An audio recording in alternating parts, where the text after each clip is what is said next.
Can you talk about Gizmo's passing? You said you were there. Yeah, man. We went to a club. I went to a party, a house party, man.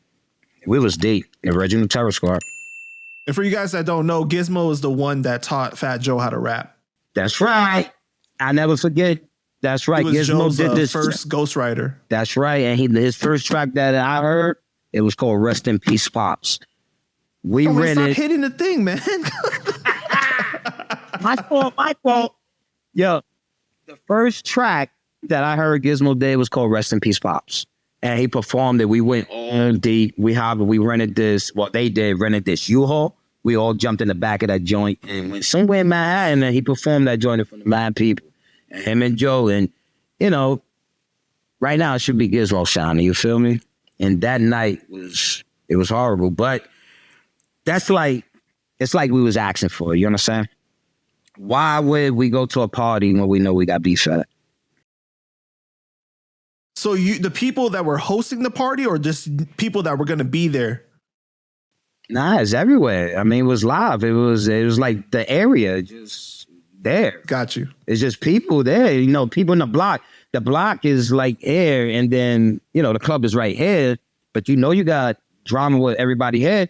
At that time, we ain't give two F's. It's a party. We got invited. We there.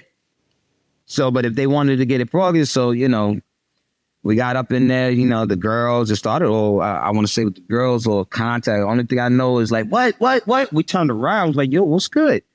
And homeboy's popping the trunk. He's pulling something out. So one of my peoples, they just went it, and because homeboy pulled it out, and we see my man Giz fall.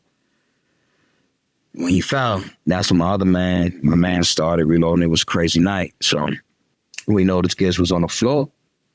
My man GQ, Terror Squad original member, he ran up to Giz. I was behind him, my man, Little Hack, the Godfather, Godfather. Little Hack, straight Godfather. Rams like, oh my God. So when they realized he got shot, they picked him up. Alpo, original Terror Squad, he started with Joe doing the music thing, Flo doing all that. Now he ain't with them no more, whatever the case may be. But Alpo, this, I don't know, man. Something happened. All I know is Giz didn't go in Alpo's car. So my man West, he had so many different names, but he was getting money. He threw Gizmo in his car, and they drove straight to Lincoln Hospital, but they didn't make it. So by that time, when we turned around, it was like maybe 5 seconds. So cops must have been around and seen it. Because when we turned around, they had somebody handcuffed on his knees outside, right? Not unless they caught him with the gun. So my man GQ, that's when GQ comes. And GQ was running up on homeboy to, I guess, to beat him down, whatever. But they stopped him. And that's when we found out. And all of us, we stopped that. We hopped in the cars, went to the hospital. And that's when we found out he was gone. Wow. Yeah. How many times did he get hit? I don't remember, man. Because nobody seen blood. He had eternal bleeding, so I don't remember. Damn. There was no blood. I remember that. And then he had a little bit of blood coming out in the car or not, but it was internal bleeding, but I don't even know, man. Giz, man, he was true story, true life. Giz lived across the hall from me. I mean, I lived in 9H. It was Gizmo and his brother was Power. He lived across the hall. This is terrible. There's some real joints, son. I've been there since day one, bro. Rest in peace to Giz, man. Right across the hall. They used to beat us up, bro. They used to beat us up when we was young, like play with us in the hallway to toughen us up, chase us through the hallway from the 9th floor to the 1st floor, man. It's just real, man. Hell yeah, they used to beat it. Tony knows. R&B knows. Fucking Tony, yeah, excuse me the F word, but he knows. He'll tell you, true story. Gizmo and Hog, they used to chase us, or this was all hanging outside. He used to chase us all through the hallways, man. And next you know, we look around the corner, here come his brother, they hitting us. Then they catch us, they slam us on the floor, beat us down, just toughen us up, man. That was a sad moment that night, man. It was really sad.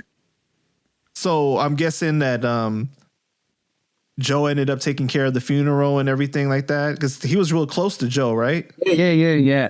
Oh, yeah. Joe, he took care of I don't know who did all that, but of course, yeah. Joe put him in one of his songs. He put him in a couple of his songs. Yeah, man. Well, rest in peace to Gizmo, man. That's tragic, bro. Yes, sir. Rest in peace, my Giz was, and now that dude right there, and I'm not just saying it, son. Giz was nasty. They used to call him the unbelievable man because he was so nice. His graffiti. Basketball?